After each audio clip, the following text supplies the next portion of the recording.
Preparation. That's what success is all about, and it's one of the most important aspects of competition. It's a simple matter of taking the time to think and consider the elements of the athletic event in which you're about to compete. For example, if it's a 10K road race, go out the day before and take a look at the course. Being mentally prepared for the hills will make a significant difference in your performance.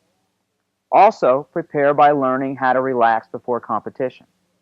For some people, going straight from the office to the first tee may be detrimental. If they do, they may play 3 or 4 holes before realizing they're out on the course. As a result, they will find themselves rushing shots and not getting set up properly. Take some time, whether it's 5 or 20 minutes, to relax and get ready for what's about to happen. Nick, what is the process you go through in your preparation for a game? Well, it starts early in the week. In college, I would not really think too much about the game specifically till the night before the game. But the difference is, because it's a profession, because you're spending all your time trying to perfect and be the best at one particular thing, I'm able to concentrate much earlier in the week.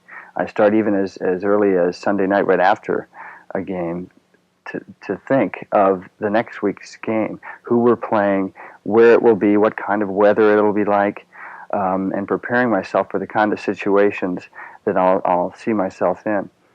Physically, I'll keep in a notebook the physical things, the technical things I think that need certain adjustment. So each week has particular things that I need to work on.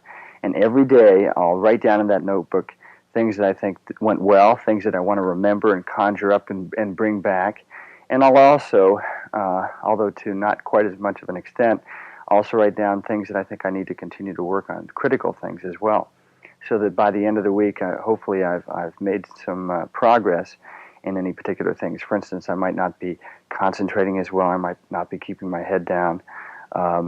And as I get closer to the game, my physical preparation is reduced because I want to be fresh for the game. I don't want to be worn out. My mental preparation becomes more and more important. And a big part of that is that I feel good about myself the week of the game. I feel good and anticipate good things happening. That's where the role of a notebook helps, because if I rehearse writing down the things that make me feel good on the field, the issues even in a more general way in life that are helping to make me feel good about myself, then hopefully I will rehearse bringing those up in situations when I really need them in the actual game. During the course of the game, what are some of the specific things that you do to prepare yourself to enter the field? Well, as a kicker, you're standing on the sidelines for much of the game, so you have to be absolutely ready to anticipate anything that might happen. So what I try to do is visualize what's going to happen. I actually am absolutely ready. I'm physically ready and warm. I'm running on the sidelines and stretching, and when we come to a particular field goal potential situation, I'll be right there. I'll look at the third down marker, make sure I know exactly where I'm going to kick from. Another thing I do, though, is check myself to see that my focus, my energy, my mental energy is focused totally on the present moment. Because as a kicker, just as in many other sports, if I've missed a field goal, which doesn't happen too often, hopefully, then if I'm worrying too much about that one, let's say that miss in the first quarter, then I'm not going to be able to concentrate on the next one coming up, and then that increases the chances of missing that one. And of course, then I'll have 2 misses, and I'll be thinking about the next one, missing that one too. So what I try to do is ask myself the question, am I focusing all my energy right now in the present moment, not on what's happened in the past and not on what's happened in the future? For instance, am I worrying that if I miss the field goal, they're going to boo me, or that we'll lose the game? If I'm thinking in those terms, I'm not focusing on myself and the ball and the 6 yards square, perhaps, between myself and the ball.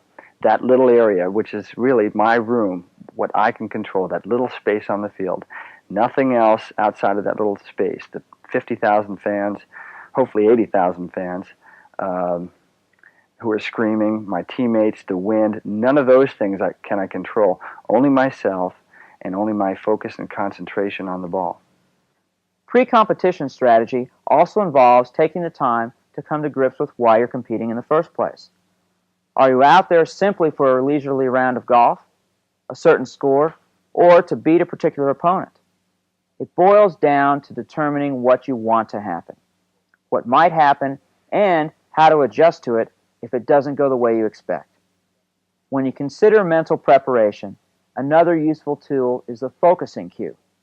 While many times a simple goal of winning is enough of a motivation, it might also be a specific score, time, or distance.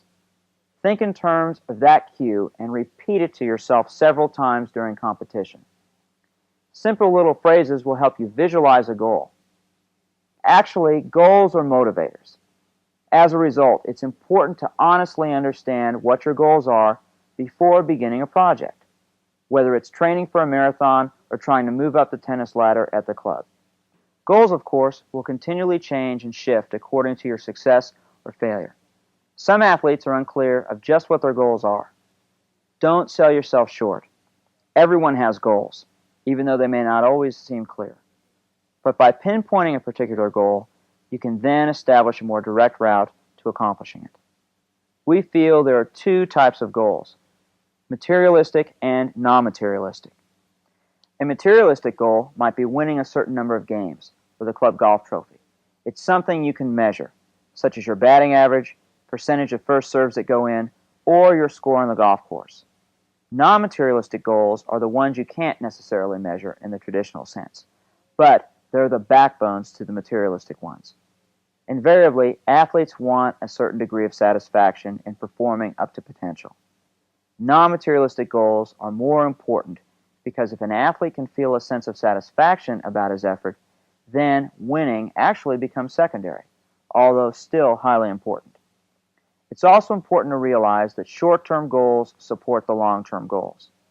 But often athletes put too much emphasis on the long-term goal of being the tournament champion and fail to remember that they need to make it through the preliminary rounds first. Thus, short-term goals, such as making it through each day of training to playing one game at a time, are the stepping stones to long-term success. It's as simple as climbing a staircase. Consider each step as another short-term goal you've achieved. Be prepared to stumble, and if you do, simply regain your balance and continue the climb. When you've mastered all your short-term goals, you'll eventually find yourself at the top of the staircase.